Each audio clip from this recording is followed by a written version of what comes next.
We live in a time where you can basically do everything with this device. Oh no, sorry, I mean this device. Whatever you need, of course, there's an app for that. But it's not always easy to tell which apps are garbage or which apps can give you nice benefits.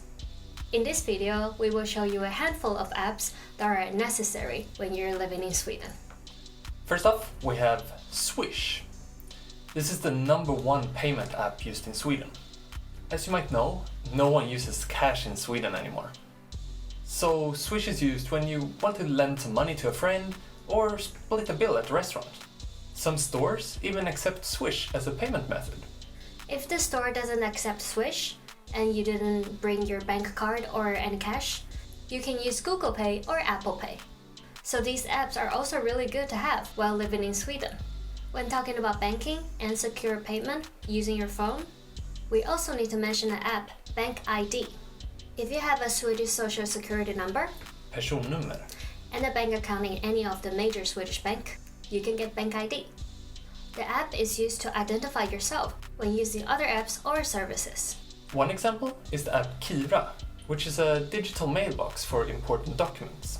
You can use it to pay bills, get your shopping or grocery receipts from connected stores, see your yearly pension statement, and save your COVID-19 vaccination certificate.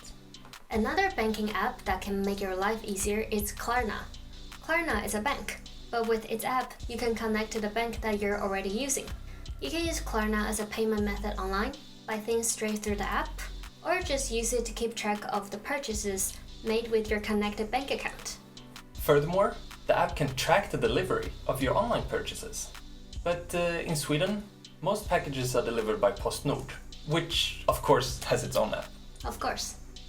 Postal is the result of a merger between the Swedish and the Danish postal companies, and thus owned by the Swedish and Danish state. Their app is very useful both for buying postage and for tracking your incoming and outgoing packages. Whether they're good at delivering packages or not, that's another question. If you use other postal companies like UPS, DHL or Bring, you can use the app Mina Paket for tracking. If you want to deliver your package in person, you might know Uber is usually cheaper than taking a taxi. In Stockholm, however, you can usually get a better deal with the Bolt app. Put this there to get 120 crowns off your first ride. If it says invalid code, that means we've been blocked from the app, because Bolt didn't actually approve of us sharing the code like this, so shh. But maybe you have your own car. In that case, you need apps like EasyPark, Parkster or similar. Parking meters are rarely used in Stockholm, so these apps are used to pay for your parking. Oh, you use public transportation? No worries. Check out this video about SL to see what apps you need for that. One app we didn't mention in our video, but is really useful if you have an Android phone, is Saldo. The app uses NFC to read and display the content of your SL access card, so you don't have to find a ticket machine at a station to check your credit. Convenient! We also mentioned in that video that students can get discounted tickets. Of course, that's not the only benefit you get as a student. So make sure to download the apps Mecenat and Studentkortet if you're studying in Sweden to get all the great deals and discounts.